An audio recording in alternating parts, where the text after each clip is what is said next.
A'udhu billahi bismi ilahi inna waliyullahu. A'udhu billahi bismi ilahi inna waliyullahu. A'udhu billahi bismi ilahi inna waliyullahu. Allahumma salli ala Sayyidina Muhammad al-Fatihi lima ulika wa khatimi lima sabaqa nasrul haqqi bil haqq wal hadi ila siratika mustaqim wa ala alihi haqqa qadrihi wa miqdaril azim. Assalamu alaikum wa rahmatullah. Today at Tuba Darul Nur, we are on the 41st verse of Sheikh Ahmad Bamba's poem, Ilham Wadud, Inspirations of Love. And we want to get right into this teaching from Sheikh Ahmad Bamba on Sufism, also known as Tasawwuf. Verse 44, Sheikh Ahmad Bamba says, "Do not just rush for the guidance of someone that gives the impression of being a saint." Woo! Do not just rush towards someone for guidance just because they appear to be a saint. This is a very, very blessed statement. Just because someone has on African clothes and some prayer beads doesn't mean that they are a saint. Now, what is a saint? A saint is someone who has wilayat. Saint is a wali or a friend of Allah, but in order to be a wali or a saint in the Islamic context, you have to have wilayat. Wilayat is a light that comes directly to your heart from Allah. But the light is in the light or with the light is knowledge of God. So wilayat is a light that has two aspects. One is the light, but the second aspect is the knowledge of Allah that comes directly to your heart in the form of a light. And that makes you a wali or a friend of Allah or a saint. So he's saying don't just rush somebody because they appear to be a saint. They might not have wilayat. A reliable test of our love is to be indifferent when praised or blamed. O insightful disciple. The proof of your love for Allah is that you are indifferent whether you are praised or blamed. Indifferent to praise and blame. I know it probably looks stupid on the video, changing these glasses all the time. But indifferent. Hey, peace and blessings. Oh, super fly. Yeah, right. Indifferent to praise or blame. Indifferent to being praised or indifferent to being blamed. A Sufi is like the earth, meaning a Sufi accepts praise and blame in the same light. A Sufi, pay to the Bizak. Peace, Bismillah. A Sufi being like the earth receives praise or blame in the same light. The earth receives rain, and the earth also receives feces. The earth uses the rain to grow plants, but the feces is fertilizer for the plants. Yes. But we lose our mind when somebody say one thing negative about us. People love to be praised, but don't talk about my African outfit now. We're supposed to be indifferent to whether we're being praised or blamed, is what Sheikh Ahmad Bamba is saying. To be indifferent. Yeah, like it doesn't affect you. Yeah. Oh, Oh, she thinks she is with them braids. Oh, she fly with them braids. Both of those should affect you the same. Either way, yes. Because if somebody gives you a compliment and you get puffed up, then that's a sign of ego. And then if somebody talks bad about you and you get angry, that's also a sign of ego too. Okay. You have to have knowledge of self, and once you know who you are, it doesn't matter if people talk bad about you or blame you. Okay. My sheikh said, the tree with the most fruit receives the most stones from the passers-by. The tree with the, she looked like, what the hell you just say? The tree with the most fruit will receive the most stones from the people walking by. If you got two trees and one ain't got no mangoes on it, and one tree got a lot of mangoes, they're gonna throw the rocks at people the trying to get it. yeah. Oh, I see. Okay. They'll throw the rocks at the tree with the mangoes to try to get the mangoes down. So people ain't throwing no rocks at you unless you got some lessons. Oh, that's a Like good way like to put it. I have a YouTube channel with videos. I get a lot of likes on my videos, but And then you get but the proof that I'm teaching truth is that I get somebody who don't like it. Okay. They don't know that's the best thing they can do is not like what I'm teaching. I see. They put the thumbs down on my video. I'm like, yes. You know you're doing something Yeah. correctly. Oh.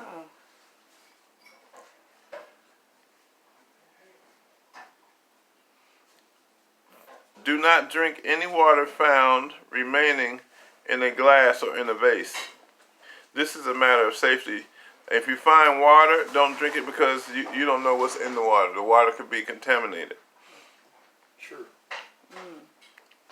Do not be in the company of any scrupulous ascetics that provide you advice that you want to hear. This is a good one. Don't be around a sheikh who's always telling you how good you are. Don't be around a sheikh who's always giving you compliments, or don't be around a sheikh who, Yes, man. yeah, yes, man, always telling you, you're right. Oh yeah, don't be around a sheikh like that. He said this person. So this is specifically dealing with the sheikh? Yeah, he's telling you. Okay. This is, do not be in the company of any scrupulous ascetic, like someone who's a mystic who has given up the world, that provides you with, that is a teacher providing you with advice, or that is telling you what you want to hear. The sheikh should tell you something that is going to correct your behavior. We come to the hospital because we sick. Nobody goes to the hospital that ain't sick. People come to the sheikh because they have character defects they need to get rid of. But if the sheikh is telling you how good you are, you'll think you don't have to do no improvement. So is that why I'm always in trouble? That means you're in a good place for improvement. I got you. If you want the divine mystery to be revealed to you, then seek to purify yourself of vices. Boom. If you want the divine mystery of Allah to be revealed to you, purify yourself of any negative vices: greed, hunger, hate, envy, anger. You have to get rid of all these negative character traits. The Prophet Muhammad says, I came to perfect the character of mankind. So Sufism is about the perfecting of your character, and in Arabic, character is called adab. You must beautify yourself or beautify your character. And Sheikh Ahmad Bamba is saying if you do that, doing that is a way to have the divine mystery revealed to you. In another writing, I don't know if it's the same writing, but Sheikh Ahmad Bamba says, having good character makes the higher esoteric teachings easier to comprehend. Just having good character will allow you to absorb the inner truths better than someone who has not good character. The aspirant that accepts the quest to discover the mysteries of life and stays away from vices comprehends that which is better for him. So if you're an aspirant seeking to discover the mysteries of life, and you have decided to stay away from your negative character traits, you have discovered the best thing for you. In another writing, Sheikh Ahmad Bamba says, the greatest miracle is for a disciple to get a station called istiqamah. The greatest miracle is for a disciple to get a station called istiqamah. And istiqamah means to be upright and continue in your uprightness. Don't waver left or right. If you're righteous today, be righteous tomorrow. Don't be. I used to tell people it's easy to be Muslim in the mosque. Anybody can be a Muslim in the mosque. Assalamu alaikum wa alaikum assalam. Can you be Muslim at Crown Chicken when the lady in front of you is taking 20 minutes to get her order? Oh yeah. Can you be Muslim then?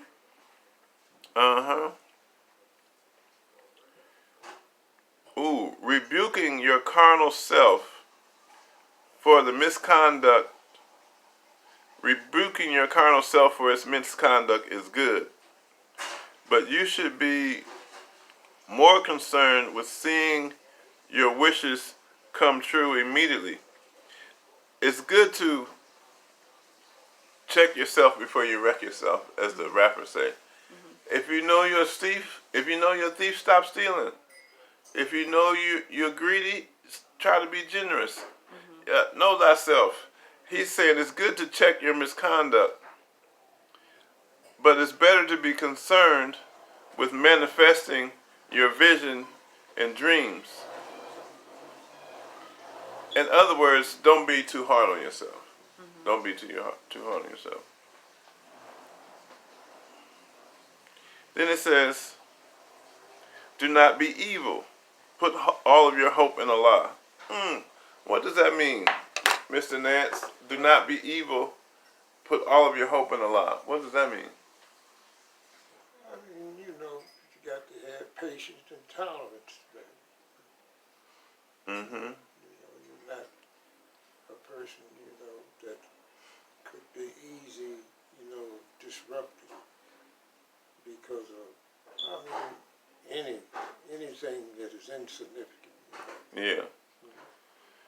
What do you think it means? Do not be evil. Put all of your hope in Allah.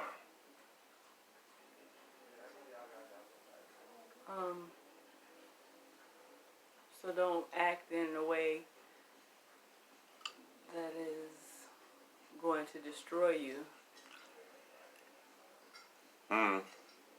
Because you know who your backup is, so you really don't have to, If Allah's your backup, you ain't got to act up. I like that one. Okay, he's making it. I like this teaching because he's making it plain. The Sublime One, the Most High, Al-Ali.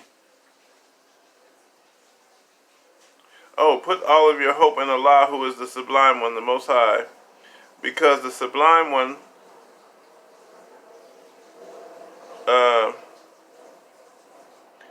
is evidence. It is evident that Allah is sublime and the Most High. He's a source of goodness that can never be conceived or visualized. Wow. He's saying the amount of goodness, you can't measure Allah's goodness. You can't even visualize the amount of goodness or blessings of Allah in your life. It says if you try to count the Holy Quran says, if you try to count the blessings of Allah, you couldn't even count the blessings of Allah. There's so many. This is the same idea where he's saying,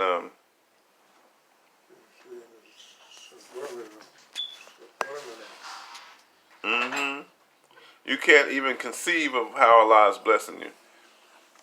Everyone that you see being impatient to allocate rewards to their Lord is afflicted by ostentation or showing off. Oh, this is deep. Anybody you see who is taking credit for everything and not giving, if you're saying I did this without saying Allah did this for you, you are ostentatious or you are showing off. That's the term, ostentatious. You're acting out of ego. Look what I did. Look what I got. Allah didn't help you get none of that. And that's when you have the most pain in your life, because when people don't reciprocate, you feel like, because I went through that.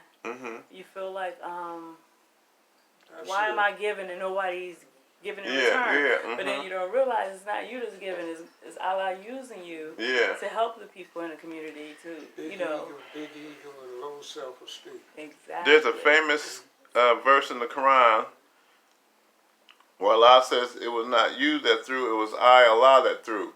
One time the Prophet Muhammad was fighting people in battle, and he threw some sand at them, and the sand destroyed his enemies. So people were trying to say, how can he throw some sand and destroy some people? But Allah says in the Quran about that incident, it was not you that threw, it was I, Allah, that threw. So we have to say that Allah is the doer. Allah is the one that has the power. And we have to give, that's why we say, Alhamdulillah, all praise is due unto Allah. Mm-hmm. He said anyone that does that is affected with the sickness.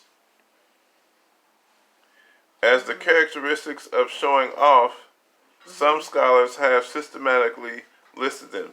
So now he's going to give some of the characteristics of ostentation. Mm-hmm.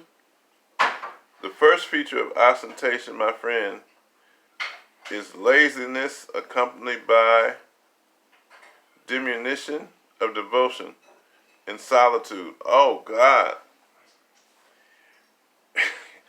This is meaning one of the characteristics of someone who's a show-off is they come and pray at the mosque, but they don't pray at home when they're in solitude.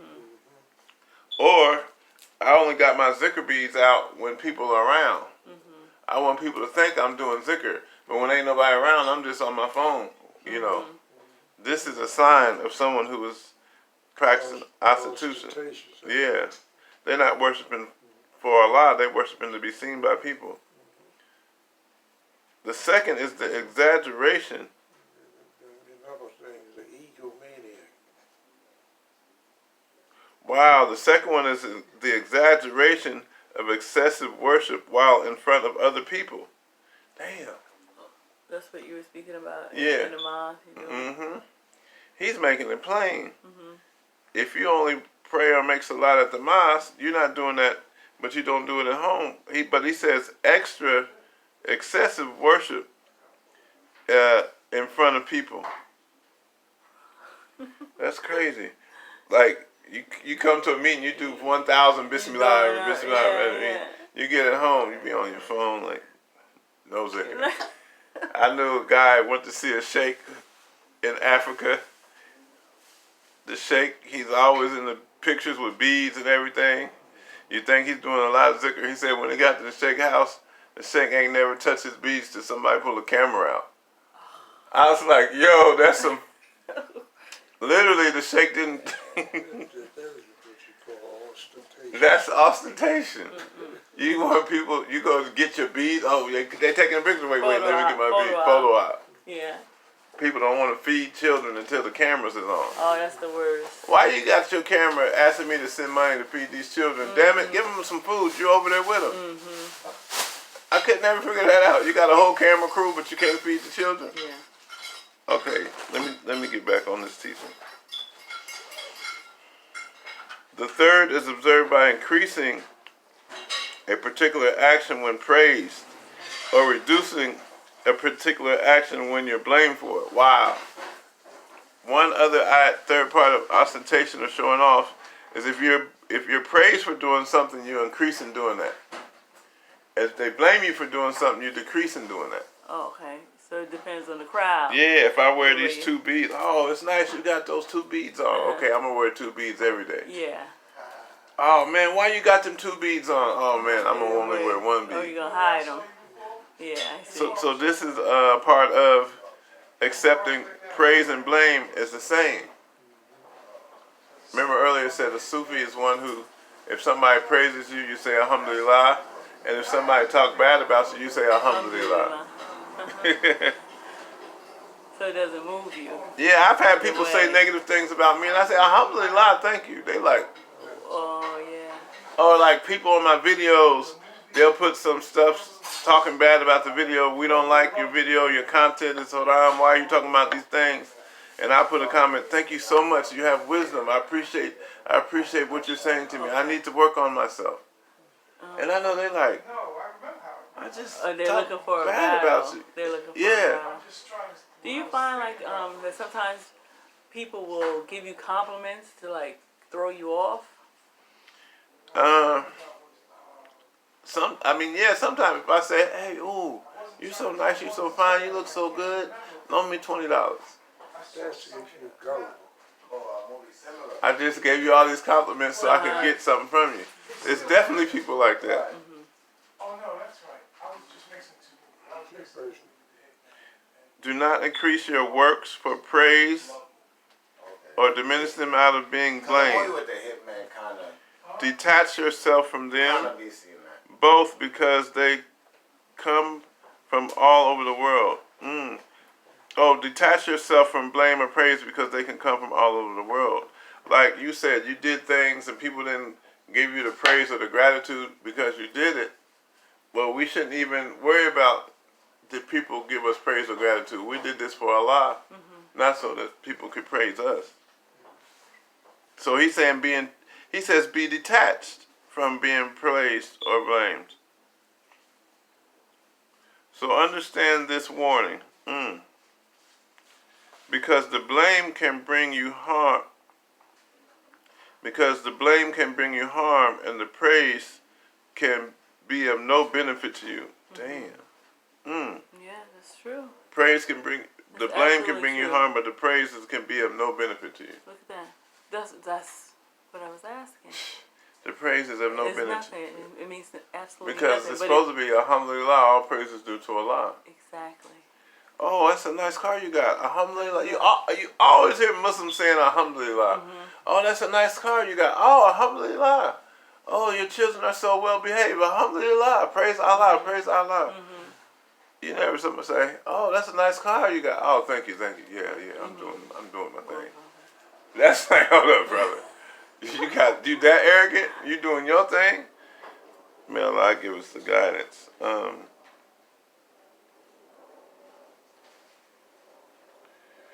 You should rejoice for nothing except that which brings you blessings from Allah. Whoa. You should rejoice at nothing except that which brings you blessings from Allah. And you should be affected.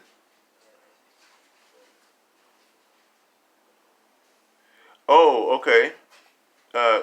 Give thanks to Allah for anything that brings you blessings from Allah. And you should be affected by anything that can cause you to be disobedient. So, if something causes you to be disobedient with God, that is something you should be upset about. Oh man, I went and did this. Why did I do that? You should be upset about your transgressions, not about what people say about you. Why? Oh man, I didn't make my salat today. Why I didn't do my prayer? We should be thinking like that. Not that somebody said, who he think he is? He think he teaching knowledge. He ain't got no knowledge. That nigga grew up eating pork chops. Yeah. You know, people will say that. I saw this saying. It said, what people say about me is none of my business. Yeah. Fact. What people say about me is none of my business. Now that is Sufi teaching. I like that. It's none, you said that. It ain't about me.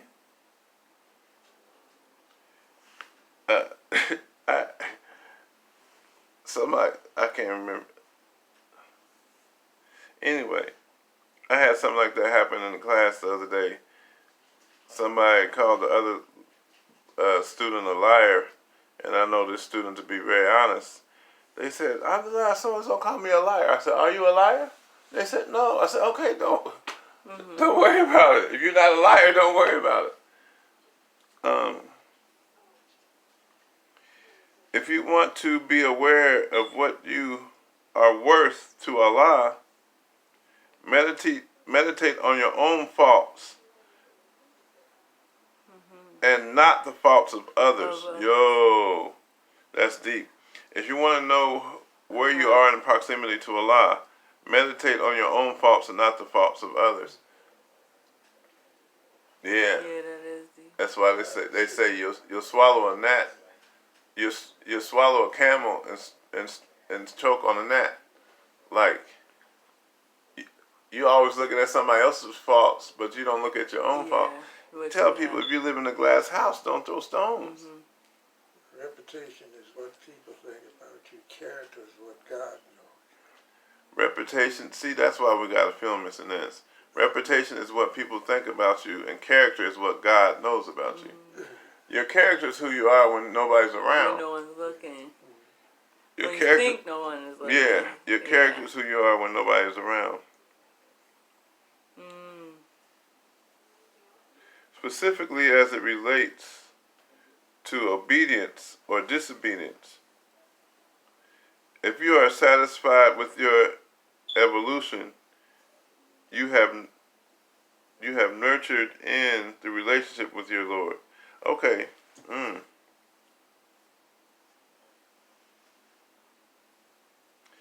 Don't look at your faults of others. Look at your own faults. Look at your level of obedience and disobedience to Allah, and evaluate your relationship with God. Dang. How do we evaluate our relationship with Allah? How do we evaluate our relationship with Allah? Like you get a grade on a test. Mm-hmm. If you got a test for how your relationship with Allah is, would you get an A, B, C, D, E, or F? Well, are you completing the checklist, right? Yeah. The daily checklist of the things that you're supposed to do. Mm-hmm. You know, are you doing the things that are required of you, plus some, right? Mm-hmm. Somebody, there was a big sheikh named Al-Muhasibi. Muhasibi is Muhasaba is a practice, but the sheikh's name was Muhasibi. Every night before Sheikh Muhasibi would go to sleep, he would write down a list of all his actions. Mm-hmm. What he did that day. If it was good, he would say Alhamdulillah. If the action was bad, he would say Astaghfirullah and vow never to repeat that action again. So he was taking a reckoning of his count every night. Sheikh Ahmed Obama says, judge yourself before you are judged. If you know you ain't living right, don't wait till you get old to try to live right. Mm-hmm. Who said you're going to live to be old? But Sheikh Ahmed Obama says, know that your rank is sublime and honorable with Allah. Wow. But he was telling this disciple, your rank with Allah is very high.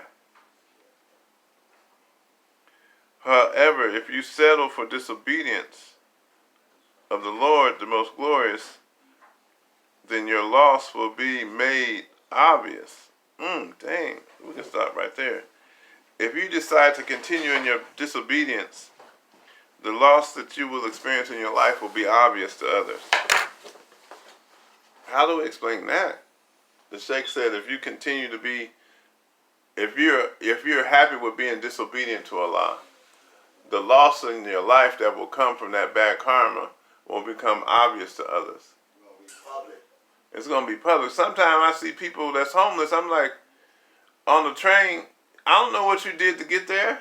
How I know you ain't molest one of your nieces or nephews? In the Muslim countries, they chop your hand off. So you see somebody begging with a hand chopped off, don't give him nothing. Yeah. I shouldn't say it like that, but over here, you don't know who did what. Some of these people, it's their bad karma that got them jacked up. Is it said in the islands, don't feel sorry for nobody? They just, everybody did something. He said everybody did something. So that's what the Sheikh is saying. Wow, that's a serious verse. And that is verse 60. Let me read that again. However, if you settle for being disobedient with Allah, the most gracious, then your loss will be made obvious for all to see. You can fool some people some kind, but you can't fool all the people all the time. Bob Marley said it. Yeah, who you think you can't? You can fool people, but you can't fool Allah. Karma is a. Lively of yourself, that's right. So I think that we did a lot for that's 20 verses. That's a lot. Any questions about what we covered? 20 bars. Written by Sheikh Ahmed Bamba. That's why this is my favorite writing by Sheikh Ahmed Bamba on Tasawwuf Sufism. Sheikh Ahmed Bamba has a lot of writings on Sufism, but this one is short. It's 71 verses, and it's it's 100 verses, and it's very concise. Looks like we only got 2 more pages and we'll be finished. Any questions or comments?